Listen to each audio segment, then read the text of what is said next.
Ada 100 lebih praktek kebohongan Jokowi. Dan diwariskan kepada Gibran yang bakatnya hampir sama. Begitu juga Kaisang, begitu juga Bobing.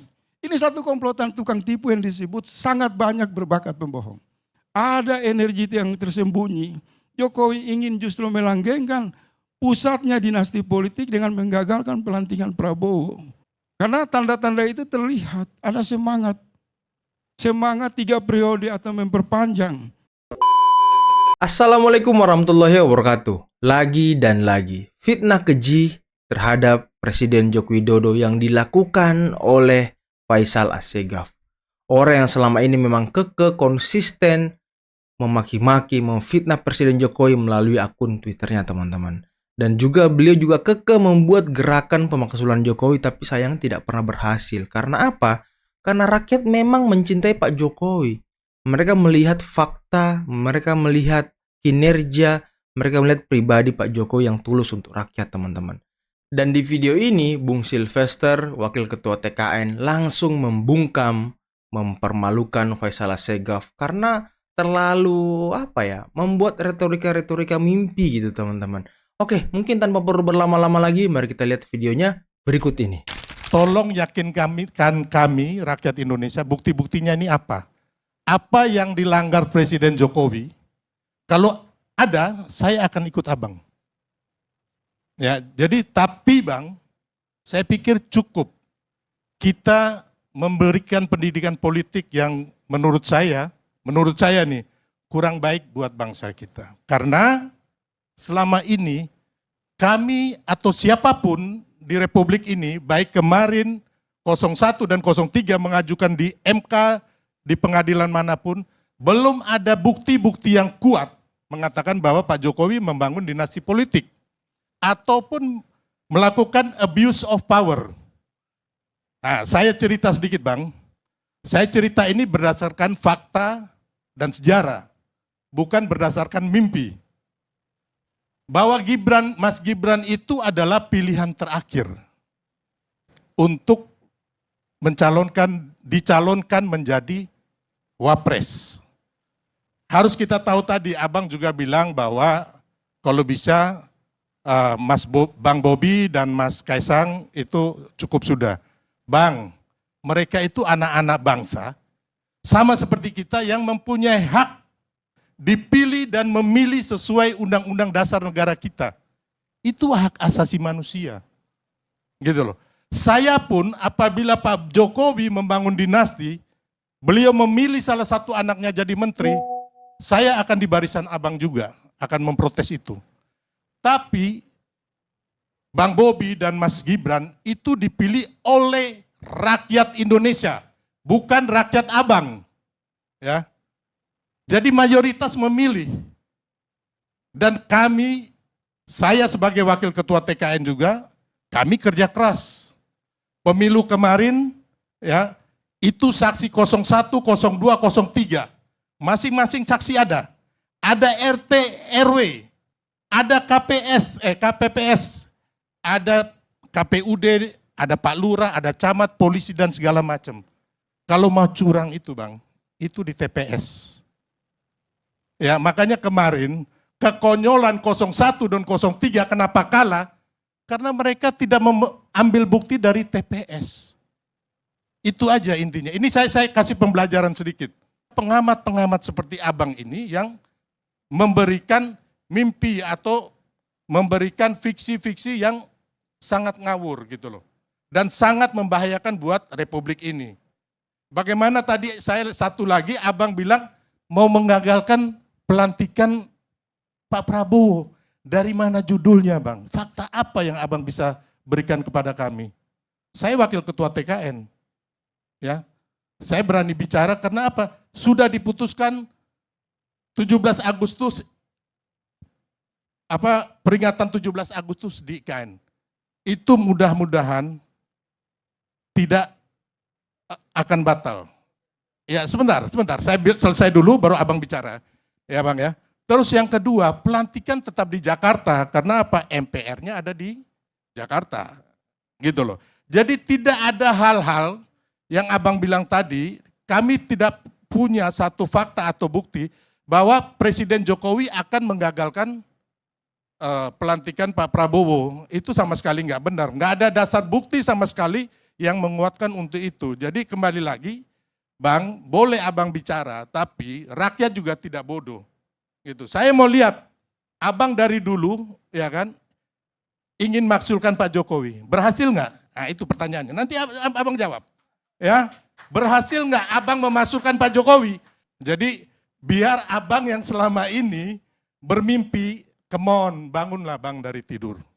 Sebelum kita lanjut, jangan lupa like, subscribe, dan share teman-teman ya, agar para pembenci Jokowi, para pemfitnah Presiden Jokowi seperti pengikut-pengikut Faisal Assegaf ini sadar dan semakin sadar dan terbangun dari mimpinya, terbangun dari tidur panjangnya, biar mereka melihat dengan hati serta pikiran yang jernih kepada Pak Jokowi. Oke, tanpa perlu berlama-lama lagi, mari kita lanjut videonya berikut ini. Ya, bangsa ini nggak bisa, bangsa ini akan maju ke depannya. Ya, jadi saya bilang tadi cerita sedikit bahwa Mas Gibran ini waktu itu sebelum ditetapkan jadi mengajukan itu sekitar hampir setahun lebih Bang kalau nggak salah. Teman-teman itu sudah mengajukan ya kan untuk pembatalan usia yang di bawah 40 tahun. Termasuk PSI ya kalau nggak salah. Termasuk Almas, terus ada wali kota Bukit Tinggi. Terus ada lagi Wakil Bupati Lampung Selatan.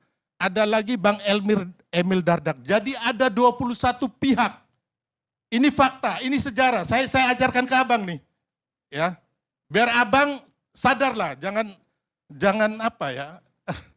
Insomnia jangan pokoknya Abang sadarlah ya. Intinya bahwa Bang bangunlah dari tidur, mari kita song-song bangsa ini harus diberikan rasa optimisme. 21 pihak sebelum Gibran itu diajukan menjadi Wapres. Kami ya relawan Jokowi waktu itu akan mendukung Mas Gibran itu untuk Gubernur Jawa Tengah. Yang akan kami dukung itu adalah Pak Prabowo dan Mas Ganjar. Makanya waktu itu kami pernah membuat namanya Nusantara Bersatu yang Pak Jokowi mengatakan ada rambut putih dan dahi berkerut. Ya. Dan itu kami diprotes oleh PDIP Perjuangan. Karena apa? Karena waktu itu kita nggak mendukung Puan Maharani. Karena yang kita dukung ada Mas Ganjar. Tapi memang suratan tangan takdir Mas Ganjar bukan jadi presiden. Ya. Karena waktu itu beliau menolak U21. Dan ini sangat melukai hati kami, pecinta sepak bola. Saya umur 9 tahun sudah mendirikan klub sepak bola namanya Tornado di kampung saya di NTT. Ya, jadi ketika itu kami semua kecewa, termasuk Pak Jokowi. Ya, karena apa? Karena U21 ini sudah ditetapkan oleh DPR, anggarannya ada, hampir sekian triliun, sudah bangun stadion, sudah teman-teman UMKM bikin jersey, ya. Bagaimana sakit hatinya ibu-ibu sama anak-anak kecil ini yang sekolah bola, dia pingin suatu saat dia bertanding di luar negeri, gabung di Manchester United atau di Liverpool dan sebagainya. Ini hancur hanya gara-gara seorang Ganjar. Ketika Ganjar itu Bang, itu bukan hanya menghancurkan dunia sepak bola, dunia olahraga, dunia pariwisata, termasuk dunia investasi. Dan ini sangat membahayakan. Seorang gubernur subordinasi dari presiden. Ya namanya petugas partai atau jongos partai, ya itulah begitu. Makanya kami semua nggak mau Mas Ganjar. Nah ketika Bu Mega mendukung Pak Mahfud jadi Wapres, pilihannya ya kebetulan di MK ada pengajuan gugatan usia 40 tahun itu. Jadi 21 orang sudah setahun lalu Bang. Ya. Karena nggak ada pilihan lagi ya kan, dan kita lihat Mas Gibran bisa. Makanya lah diajukanlah Mas Gibran. Ini fakta sejarah yang akurat dan buktinya kita semua tahu. Hanya kita lupa. Sikap saya terhadap Jokowi tentu saja harus dipahami sebagai, juga dilihat sebagai sikap seseorang yang mencintai Jokowi. Dan ini bedanya saya dengan Bung Faisal Asgaf tadi adalah di situ ya terutama. Bung Faisal sejak awal sudah mengatakan bahwa Jokowi itu melakukan apa istilahnya tadi, sampah yang didaur ulang ya. Karena itu saya merasa bahwa bagi Bung Faisal, Jokowi itu sampah. Dan itu adalah hak dia sepenuhnya untuk menilai Jokowi sebagai sampah dan sebagai pemimpin yang buruk, pemimpin yang tidak layak diteladani dan seterusnya. Tapi dia memang sejak awal sudah punya cara pandang tertentu mengenai Pak Jokowi. Sehingga argumen-argumen berikutnya itu mencerminkan ketidaksukaan dia terhadap Pak Jokowi. Nah saya sebaliknya. Anda harus paham dulu nih. Saya adalah pecinta Pak Jokowi, pendukung dia penuh dari tahun, bahkan dari sejak dia menjadi calon gubernur DKI 2012 ya. Ya 2012. Kemudian 2014 menjadi calon presiden pertama. Kemudian calon presiden kedua tahun 2019, saya sepenuhnya mendukung dia. Dan kemudian saya melihat bahwa keunggulan Pak Jokowi, kehebatan Pak Jokowi, bagi saya Pak Jokowi itu the best president ever di Indonesia. Lebih baik dari Bung Karno barangkali, dari apalagi Pak Soeharto ya tentu saja. Tapi juga yang lain-lain ya, itu pandangan saya. Yang bisa saja beda dengan pendapat Anda. Tapi saya menganggap dia the best, dia bagus, dia bersih, dia berintegritas, dia jujur. Dia itu membela kepentingan Timur, Indonesia Timur, membela kepentingan masyarakat kecil, dan seterusnya dan seterusnya. Nah jadi ketika saya melihat bahwa keunggulan-keunggulan Pak Jokowi itu juga terlihat di kedua putranya, yaitu Pak Mas Gibran dan Mas Kaisang, saya merasa bahwa yang tadi saya katakan di awal, ternyata kita tidak perlu terlalu khawatir ya, kalau ada seorang pemimpin meminta atau mendorong anaknya agar menjadi juga pemimpin, kalau pemimpin berikutnya tersebut, para juniors itu adalah orang-orang yang mewarisi keunggulan yang dimiliki oleh ayahnya. Dan itulah yang saya rasa sekarang dilakukan oleh Pak Jokowi. Pak Jokowi itu sadar bahwa Indonesia ini memang memerlukan pemimpin-pemimpin yang super, yang baik, yang bersih, yang berintegritas. Jadi kalau orang mengatakan bahwa ini kan memang majunya Gibran, Kaisang dan Bobi itu adalah keinginannya Pak Jokowi, saya duga benar ya. Dalam artian bahwa dia memang mendukung, walaupun barangkali saya yang merasa bahwa semula dia tidak menyangka bahwa anak-anaknya akan seantusias ini untuk menjadi seorang wakil presiden, menjadi seorang gubernur dan juga menantunya sebagai gubernur. Tapi ketika dia melihat memang ada peluang, dia merasa bahwa itu adalah sebuah peluang yang jangan dilihat sebagai upaya dia untuk melanggengkan kekuasaan. Upaya dia untuk mempertahankan kekayaan. Kita bisa lihatnya dan saya melihatnya dengan cara yang berbeda. Dia merasa bahwa orang seperti Gibran, orang seperti Kaisang, orang seperti Bobi itu perlu menjadi pemimpin-pemimpin di daerahnya masing-masing. Itu karena orang-orang ini akan membawa kesejahteraan buat rakyat banyak. Kalau saja ada orang lain yang juga punya keunggulan yang punya keunggulan yang kurang lebih serupa, tapi juga punya elektabilitas yang tinggi. Ya. Karena begini, saudara-saudara, banyak orang yang punya keunggulan. Ya. Dia sebetulnya Pak Sylvester misalnya, dia orang yang unggul, dia orang yang hebat. Tapi kan kondisi di mana dia dibesarkan tidak menyebabkan dia punya peluang yang besar untuk menjadi seorang taruh wali kota gitu ya. Ya, karena itu harus ada kombinasi itu. Orang itu unggul, orang itu pintar, orang itu jujur, lurus dan seterusnya. Tapi dia adalah orang yang memenuhi syarat-syarat elektability yang tinggi. Dalam hal ini saya melihat begini. Orang seperti Gibran adalah faktor yang sangat menentukan dalam kemenangan Pak Prabowo. Saya percaya itu. Ya, jadi kalau Gibran memang didorong sepenuhnya untuk maju, itu tidak hanya untuk kepentingan Pak Jokowi, tapi dia tahu bahwa kalau Gibran maju, maka peluang Prabowo untuk menang itu jauh lebih besar. Dan terbukti. Survei-survei sudah menunjukkan bahwa dengan adanya Gibran, suara Prabowo dibandingkan dengan suara lawan terdekatnya Pak Anies itu semakin menjauh. Dan orang memang mencintai Gibran, terlepas dari alasannya apa.